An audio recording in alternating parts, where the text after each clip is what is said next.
revelação de Deus, né? E eu gosto de ficar atento no culto, né? Glória a Deus. Dos louvores, do que é dito antes, né? Na leitura oficial. E eu prestei bem atenção quando a pastora Bena falou sobre a humilhação. E quando a gente se humilha, Deus faz o quê? Traz um milagre. Abençoa. Deus abençoa. Eu trouxe uma palavra aqui hoje. E daqui a pouco a gente vai ler um versículo. Aí eu vou pedir para que vocês fiquem em pé. Mas eu pedi para vocês sentarem para fazer essa pequena introdução. E vocês não terem que ficar esperando. Aleluia! E a palavra que eu trouxe hoje, ela fala sobre obediência também. Glória a Deus. Então repete comigo, é que eu gosto que repete comigo, para fixar. A obediência de hoje. A obediência de hoje Influencia a bênção de amanhã. a bênção de amanhã. Mais uma vez então. A obediência de hoje. A obediência de hoje Influencia a bênção de amanhã. influencia a bênção de amanhã. Isso tem muito a ver com o que a pastora Bena já falou. É muito importante então a obediência. Eu lembro que um dia eu trouxe uma palavra já nesse ministério falando também sobre a obediência, né? Hoje eu trouxe 4 chamados de Deus.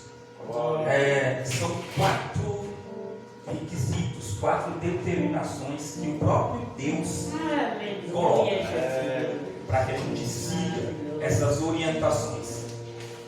Mas essas orientações não é como a orientação comum de um pai para um filho. É uma orientação aquela que o pastor Severino falava para o André assim, ó, isso aqui você não vai fazer de jeito nenhum. E isso aqui você tem que fazer. Então é uma orientação, mas é praticamente uma imposição. Deus tem coisas que Ele nos orienta e deixa a gente ter a liberdade da escolha.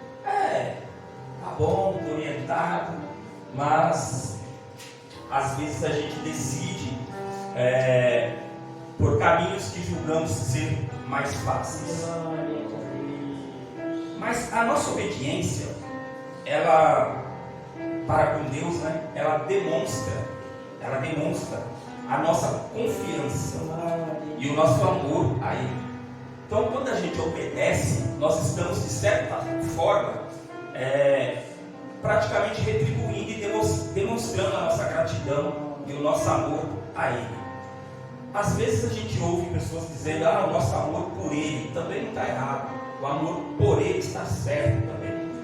Mas eu gosto de falar a Ele, de volta para Ele, porque por Ele é como se fosse sinônimo de através dele. Então, se eu amo por Deus, eu posso amar qualquer pessoa, qualquer situação, qualquer bem material por Ele, através dele. Mas esse amor que eu estou dizendo aqui de retribuição é o amor a Ele, o amor que você, que eu temos, ou que deveríamos ter, ou que devemos ter por Deus. Gratidão, amor por Deus.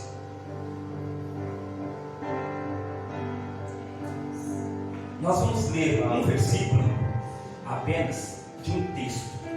Esse texto ele trata então da dedicação no templo em Jerusalém. Ou seja, está falando exatamente isso. Porque uma pessoa que não ama, pastor Valdirene, não consegue ter dedicação na obra.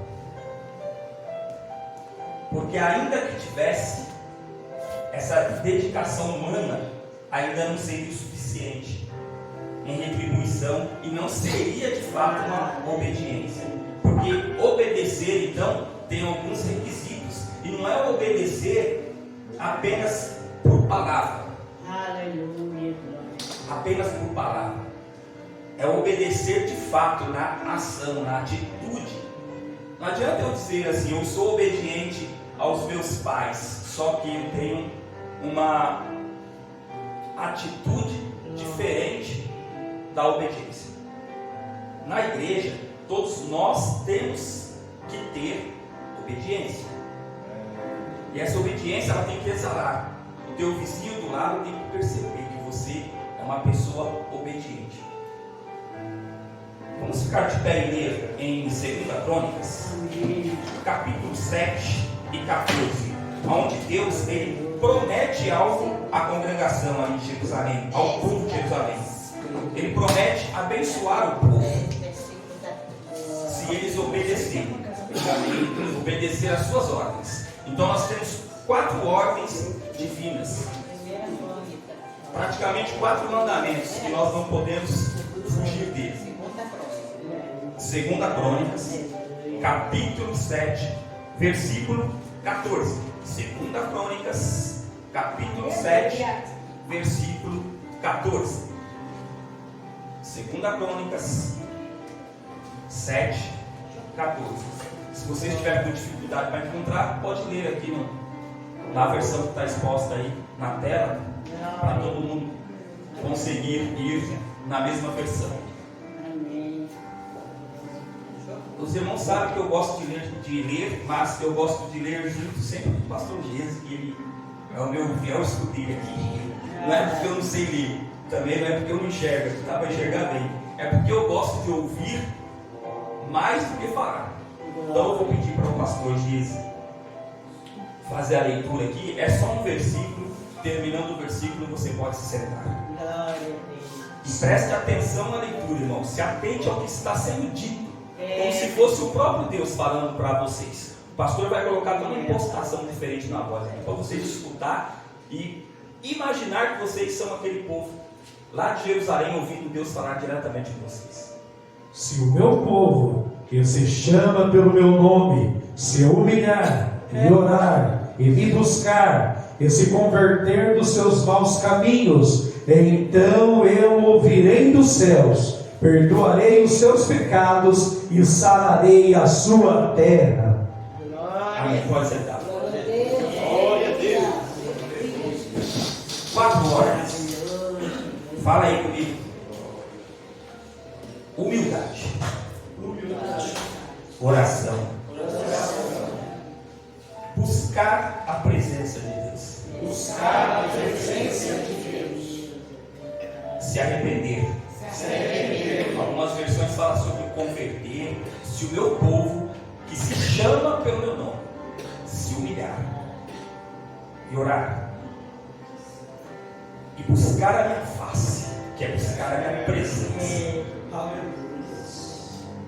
então eu, Deus, ouvirei dos céus, perdoarei os seus pecados, sararei. Em algumas versões diz as tuas feridas, em outras diz curarei a tua terra, a tua casa. Sarar as feridas, são aquelas feridas da alma às vezes, aquelas feridas que estão guardadas há muitos anos, que às vezes a gente nem lembra, pastor, mas que às vezes a gente traz aquela mágoa de criança, de adolescente, e Deus ele tem o poder, porque é Ele que está dizendo, para curar as feridas. Não é a ferida da pele que caiu, arranhou a perna, caiu, machucou o joelho, não. É outro tipo de ferida que Ele está falando. O curar a terra. O curar a terra pode ser o seu espaço, o seu terreno, a sua casa. Pode ser a tua família.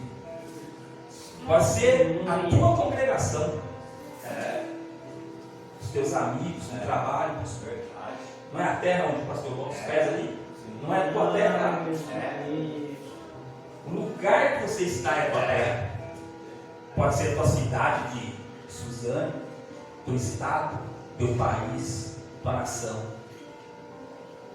O Senhor está dizendo assim: eu tenho o poder de curar, mas eu também exijo alguma coisa nesse quesito de obediência. São 4 coisas, pastor Severino, que o versículo diz aqui. Se o meu povo, que se chama pelo meu nome, Não basta chamar pelo nome. Eu sou cristão, eu obedeço. Não basta, porque aqui não está dizendo que é vocábulo, não é palavra. É se humilhar e orar e buscar a minha face. E se arrepender ou se converter, porque não há conversão sem arrependimento. Se converter dos teus maus caminhos, se você mudar a direção, rumo, porque conversão é mudar o caminho. Quem dirige sabe que tem uma placa que está escrito assim, não está escrito. Ela é simplesmente um sinal. Quando você estuda, aquele sinal diz conversão à esquerda, conversão à direita, mudar o caminho, mudar de direção. Se o meu povo, então, que se chama pelo meu nome, se converter, aí sim, então eu ouvirei dos céus. Mas o Deus que é onisciente, que é onipotente, que é onipresente, ele escuta a tua oração. Ele escuta. Mas quando ele diz assim, aí sim eu ouvirei dos céus, é que ele quer dizer para você que ele dá atenção, ele vai dar ouvidos. Ele não vai só escutar, não vai entrar, né, pastora, com um ouvido sai pelo outro. Ele vai dar atenção. Ele vai dar atenção. Eu ouvirei dos céus. O pastor Gesiel vai distribuir aqui umas bênçãos. São versículos de referências. E aí, aquele que você pegar, você abre e deixa a sua Bíblia aberta para quando precisar você ir aí, tá bom? Vai ser uma mensagem bem rápida, a gente só vai ler. É só texto bíblico. Nós temos só 10, o pastor vai escolher alguns aqui, se faltarem aqui no culto, ele vai distribuir aí. Glórias ao nome do Senhor. Então, afastar-se dos maus caminhos, então, significa abandonar o pecado. E toda a prática, né, que nós tínhamos e que desagradam a Deus. Quando eu digo nós tínhamos, é porque eu quero acreditar que eu tinha e que nós tínhamos. Só que todo mundo que está aqui hoje sabe que nem todas as práticas que nós tínhamos nós deixamos. Existem algumas práticas que nós ainda temos. Existem algumas práticas que nós trazemos conosco. Existem algumas mazelas da vida, algumas memórias, algumas recordações, alguns hábitos e alguns costumes que nós trazemos conosco. E esses hábitos, esses costumes, às vezes, eles não agradam, né, na totalidade a Deus. Então, cada um pegou um versículo, abra a sua Bíblia no versículo que está aí na tua mão. Abra a tua Bíblia para que você leia esse versículo quando for solicitado, ok? Qual a importância, então, de nós nos afastarmos dos maus caminhos? Por que é importante que nós nos afastemos dos maus caminhos? Para evitar o quê? A consequência do pecado. Qual é a consequência do pecado? Quem é que lembra? A consequência do pecado. Todo tipo de ação tem uma consequência. O Nicolas vai responder a consequência do pecado. Qual é, Nicolas? Lembra? O salário do pecado. Ficou mais fácil. O salário do pecado é o quê? A morte. E por que eu digo consequência? Porque toda ação tem uma reação.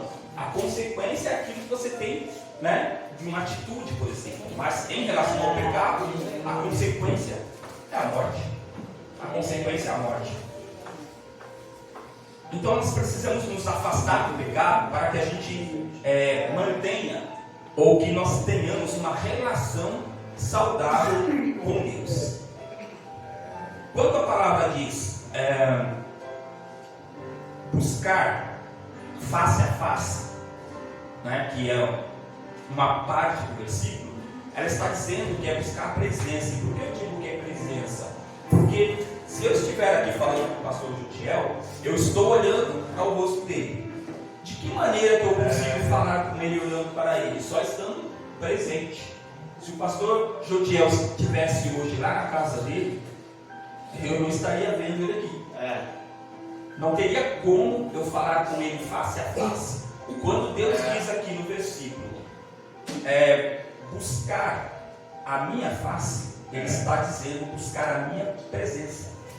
A minha presença. Porque às vezes nós estamos na igreja, congregando, mas não estamos buscando a presença de Deus. O Senhor nos ensina. Não estamos buscando a presença de Deus, porque são duas coisas diferentes. Uma coisa é eu ir à igreja, na casa de Deus, pastor. E outra coisa é eu buscar a presença de Deus. São coisas diferentes. A missionária Maria das Dores recebeu uma visita na casa dela. E como que ela ficou hoje? Feliz. Feliz. Você está na casa do teu pai. Como é que teu pai tem que estar hoje? Feliz. E como é que você está hoje, se você está na casa do pai? Hã? Feliz. Feliz. E quem está feliz faz o quê? Chora ou ri? Dá glória, pastora? Quem está feliz dá glória. Eu, quando fico feliz, eu choro também de felicidade. Eu já disse aqui, quando eu choro não é de tristeza, é de felicidade também. Mas a gente sorri também de felicidade. Estou certo ou estou errado? Vocês estão concordando ou não? Concorda ou você concorda aí, Rafa? Então, uma vez que todo mundo está com os seus versículos abertos aí, nós temos Deus então te dando um chamado. Deus chamou o pastor Severino e ele deu um chamado à humildade. Cada um de vocês Deus chamou também para ter esse chamado de humildade. A gente está acostumado a falar assim, olha, fulano tem o chamado da pregação, da palavra, outro tem o chamado para tocar um cello, outro tem o chamado para pregar, para ministrar, para dirigir uma congregação, para dirigir um ministério, mas todos nós temos o chamado da humilhação. Aleluia! Está na primeira parte do versículo. Se o meu povo que se chama pelo meu nome se humilhar. A humildade, então, ela é fundamental para a nossa relação com Deus. Não dá para ter relação com Deus se nós não formos humildes. É isso mesmo. Pois a humildade, ela nos permite reconhecer a nossa dependência de Deus através da humildade. A pessoa que não é humilde, ela não reconhece que é dependente de Deus. Ela acha que pode fazer qualquer coisa ou quaisquer coisas com as forças do próprio braço. Mas não, nós somos dependentes de Deus. E isso só é possível reconhecer através da humildade. Então, se você reconhece que é dependente de Deus, já tem um indício que um dos requisitos, pelo menos só são 4, para que Deus te ouça e que te dê a bênção do céu. Pelo menos um a gente já tem, então. Já é um indício que nós temos, né? Que é a humildade. Exemplo de humildade.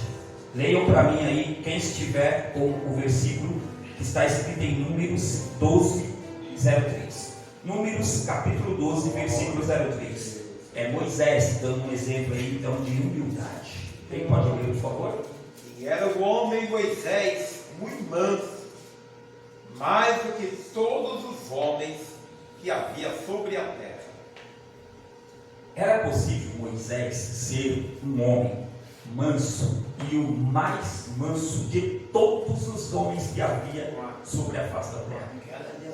Eu não sei quantos homens tinha naquela época, mas não era 4, nem 5, nem 6. Então a Bíblia está dizendo que Moisés era o homem mais manso que tinha na face da terra. Isso é um exemplo de humildade, porque quem conhece a história de Moisés sabe muito bem que Moisés é um príncipe, né? Mesmo de coração, ele é um príncipe.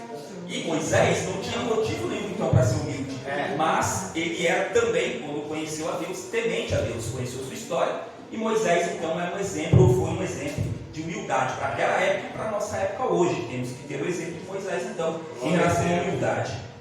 Quem que tem aí Filipenses capítulo 2, do versículo 5 a 8.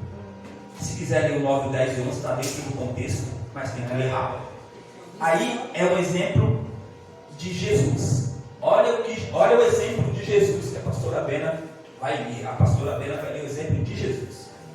de sorte que haja em vós mesmo sentimento que houve também em Cristo Jesus, que sendo em forma de Deus, não teve por usurpação ser igual a Deus, mas esvaziou-se a si mesmo, tomando forma de servo, fazendo-se semelhante aos homens, e achado na forma de homem, humilhou-se a si mesmo, sendo obediente até a morte, e morte de cruz. Sendo obediente até a morte e morte de cruz. Humilhou-se a si mesmo, porque mesmo sendo Deus, se fez homem. Exemplo de humildade. Se somos imitadores de Cristo, como disse Paulo, sejais meus imitadores como eu sou de Cristo. Temos que ter então essa unção da humildade. Temos que ter essa vocação da humildade, esse chamado da humildade. Você foi chamado para ser humilde. Agora, não vamos confundir humildade com ser bobo. Né? Humildade não é sinônimo de pobreza. Tem muita gente que confunde isso. Tem muita gente que confunde humildade com sinônimo de então não preciso me arrumar, não preciso me vestir bem, nem preciso tomar banho hoje, porque nem é sábado. Isso não é sinônimo de humildade. Isso é outra coisa. Humildade não é isso, gente. A oração, então, como medida de obediência. A oração, então, é uma medida de obediência, está lá no versículo, né? Na segunda parte do versículo, que está em 2 Crônicas 7,14, oração. A oração é uma medida da nossa obediência para Deus, pois demonstra nossa confiança e nossa dependência de Deus. Se eu não dependo, se eu não entendo que eu dependo de Deus, eu não oro. Porque se eu não dependo de Deus, eu vou orar para Deus para quê? Só para agradecer? Se eu estou agradecendo, é porque eu reconheço que eu dependi de alguma coisa. Deus, o Senhor colocou um copinho de água aqui para mim, então eu agradeço por isso. Então eu só agradeço a Deus quando eu ganho uma coisa, não é isso? Ou alguém fica agradecendo a Deus por nada? A gente agradece pela vida. Quem deu a vida? Deus. A gente só agradece quando alguém faz alguma coisa por você. Ninguém agradece. Ninguém passa ali na rua e vê alguém passando na calçada e fala, muito obrigado, hein? Poxa, nem conheço esse doido aí. Você só fala muito obrigado quando alguém te faz uma gentileza. Não é isso? Quem pode ler, por gentileza? Mateus 6, do 9 ao 13. Portanto, vós orareis assim: Pai nosso que estás nos céus, santificado seja o teu nome, venha o teu reino, seja feita a tua vontade, assim na terra como no céu. O pão nosso de cada dia nos dá hoje, e perdoa-nos as nossas dívidas, assim como nós perdoamos aos nossos devedores. E não nos induzas à tentação, mas livra-nos do mal, porque teu é o reino, o poder e a glória para sempre. Amém. Quem pode falar amém? Amém. Que exemplo de oração, né? Oração sábia, né? Do próprio Jesus. Efésios capítulo 3, 14 a 21. Oração do apóstolo Paulo. Quem está com Efésios 3, 14 a 21, leia por gentileza. Por esse motivo dobro o meu joelho diante do Pai, do qual se deriva toda a paternidade nos céus e na terra. Oro para que, juntamente com suas gloriosas riquezas, Ele vos ofereça no âmago do vosso ser com todo o poder por meio do Espírito Santo, e que Cristo habite por meio da fé em vosso coração, a fim de que, arraigados e fundamentados em amor, vos seja possível, em união com todos os santos, compreender a largura, o comprimento, a altura e a profundidade dessa fraternidade, e assim entender o amor de Cristo, que excede todo conhecimento, para que sejais preenchidos de toda a plenitude de Deus, aquele que é poderoso para realizar infinitamente mais do que tudo o que pedimos ou imaginamos, de acordo com o seu poder que age em nós. A Ele seja a glória na Igreja e em Cristo Jesus, por todas as gerações e por toda a eternidade. Amém. Quem pode falar amém? Amém. É uma oração. Aquele que excede todo conhecimento, em altura, profundidade, largura, de todos os ângulos que a gente conhece, oração do apóstolo Paulo. Não dá para comentar, né, cada versículo, mas a oração, ela é separada em 4 partes, né? Existem 4 tipos de oração, assim, que são mais conhecidas, que é a oração de adoração, e a adoração é a ação, a ação de adorar, é o ato, né? Adoração, então a ação de adorar. Glória a Deus. Existe A oração de agradecimento, que é essa que a gente também às vezes fala só obrigado. E nós, em alguns casos, nos vemos obrigados a retribuir, em outros não, né? Existe a oração que é a intercessão e a oração que é de súplica. Mas nós não vamos falar de cada uma delas, talvez num outro dia. O terceiro item que Deus coloca, então, depois de se humilhar, né? Depois de que você orar é buscar a presença, buscar a face. E onde está escrito isso aí? Como exemplo, nós temos Davi, que está lá no Salmo 27:08. Quem pode ler, por favor? Salmo 27:08. Quando tu disseste, buscai o meu rosto, o meu coração te disse a ti, o teu rosto, Senhor, buscarei. Obrigado. Qual a importância em quando a gente buscar a presença, a face de Deus? Aí não fala face, mas fala rosto. Salmista Davi falando rosto. Todo mundo sabe que rosto é a face, né? Qual a importância da gente buscar também a face? Para que a gente receba orientação, força e proteção de Deus. Através desse buscar a presença de Deus, é que a gente adquire força, é que a gente adquire, então, proteção e também a orientação. Como é que teu pai vai te orientar se você não vai na casa dele? Olha aí. Como que teu pai vai te orientar se você não busca a presença dele? Meu Deus. Buscar a presença aí, onde ele está. Mas ele está em todos os lugares? Sim. Mas você ora de verdade, sem cessar? Você está no trem, você fica falando com Deus ou fica com fone de ouvido na orelha? Eita, Jesus. Eita, Coutinho. Eu estou pensando em mim, né? Será que eu no trem, vindo para cá, eu estava falando com Deus? Ou estava com o fone de ouvido na orelha, plugado no celular? Então, nós precisamos buscar essa presença. É claro que a gente já busca, todo mundo aqui busca, mas eu estou dizendo, buscar ainda mais. Quem tem aí, por gentileza, 1 Reis 3:6, é uma visão e sonho de Salomão. Salomão, filho de Davi, rei, né? 1 Reis 3:6, capítulo 3, verso 6. E disse Salomão, de grande beneficência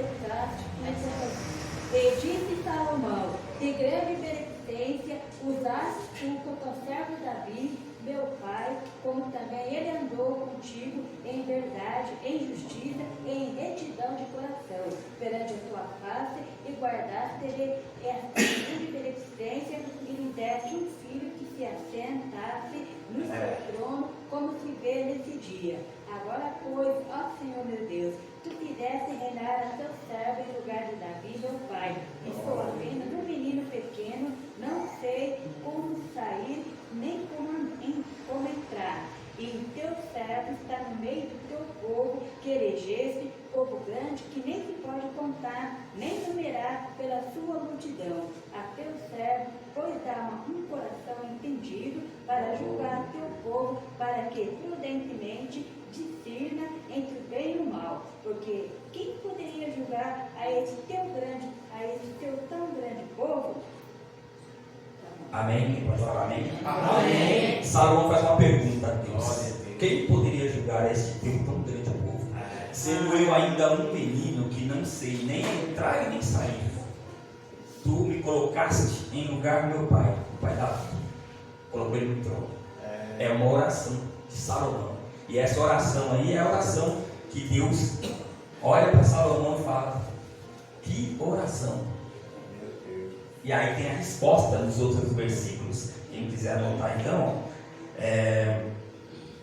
onde foi lido Reis, 1 Reis 3:8, do 6 ao 9, do 10 para frente, Deus vai dar a resposta para Salomão dessa oração. Glória a Deus. Afastar-se dos maus caminhos é o quarto mandamento, é a quarta exigência de Deus para Ele te dar a bênção que você pede. Afastar-se dos maus caminhos significa então abandonar o quê? O pecado. Claro, todos vocês que estão aqui abandonaram o pecado, mas a gente ainda peca, né? Inconscientemente a gente peca no que ouve, no que vê, no que pensa. E também abandonar o quê? Aquilo que eu disse há pouco, né? As práticas que desagradam a Deus, aquelas que a gente às vezes nem presta atenção, aqueles hábitos e aqueles costumes que nós temos no dia a dia, que a gente nem lembra, mas que às vezes desagrada a Deus. Então é importante que a gente consiga prestar atenção nisso, né? Para evitar então essa consequência do pecado, que é a morte, né? Está lá o exemplo de Jacó, Gênesis capítulo 35, do 1 ao 4. O 4 versículos só, por favor. Depois disse Deus a Jacó: levanta-te, sobe até a Betel e habita ali. Faz ali um altar ao Deus que te apareceu quando fugiste, diante da face de Esaú, teu irmão. Então disse Jacó à sua família e a todos os que com ele estavam: tirai os deuses estranhos que há no meio de vós, purificai-vos e mudai as vossas vestes. E levantemo-nos e subamos a Betel, e ali farei um altar ao Deus que me respondeu no dia da minha angústia, e que foi comigo no caminho que tenho andado. Então deram a Jacó todos os deuses estranhos que tinham em suas mãos, e as arrecadas que escavam em suas orelhas. E Jacó os escondeu debaixo do orvalho que estava junto a Siqueira. Amém. Um exemplo de algumas coisas que o povo já nem prestava atenção e nem sabia que aquilo não agradava a Deus e que era uma desobediência. Mas Jacó, ele conseguiu converter o caminho, mudar a direção. Olha, isso aqui que a gente está fazendo, então não está certo. Vamos abandonar isso aqui. Esse é um dos exemplos, né? O outro exemplo é Josafá, que foi rei de Judá, 2 Crônicas 19, do 1 ao 3. 3 versículos, 2 Crônicas 19, alguém pode ler, por gentileza. Josafá, rei de Judá, voltou para sua casa em paz, para Jerusalém. O vidente Jeú, filho de Hanani, saiu ao encontro do rei Josafá e lhe disse: devias tu ajudar ao perverso e amar aqueles que aborrecem o Senhor? Por isso caiu sobre ti a ira da parte do Senhor. Boas coisas, contudo, se acharam em ti, porque tiraste os postes, ídolos da terra, e dispuseste o coração para buscares a Deus. Então, amém, está mais um exemplo aí de conversão, né? De mudança. Vamos para a obediência que a gente tem que concluir. A bênção, então, em relação à obediência, né? É a parte 5 do versículo, onde Deus diz assim: então eu ouvirei dos céus, perdoarei os seus pecados e curarei a sua terra. As bênçãos, então, da obediência, né? Que é o perdão dos pecados, cura, restauração. Exemplo, Abraão, Gênesis 22, 15, 16, 17 e 18. 4 versículos, quem pode ler por gentileza? Gênesis 22, 15 a 18. Então o anjo do Senhor bradou a Abraão pela segunda vez desde os céus e disse: por mim mesmo jurei, diz o Senhor, porquanto fizeste esta ação e não me negaste o teu filho, o teu único, que deveras te abençoarei e grandiosamente multiplicarei a tua semente como as estrelas dos céus e como a areia que está na praia do mar. E a tua semente possuirá a porta dos seus inimigos, e em tua semente serão benditas todas as nações da terra, porquanto obedeceste a minha voz. Glória a Deus. Olha aí o que Deus disse a Abraão: em tua semente será bendito. Multiplicarei assim como a areia do mar e as estrelas dos céus. Quem consegue contar as estrelas dos céus ou a areia do mar? Quem foi no mar e ficou contando o grão de areia? Olha que bênção, né? É a bênção. Foi a bênção em resposta à obediência de Abraão. Bom exemplo esse, né? Josué 1, 7 a 9. 7, 8 e 9.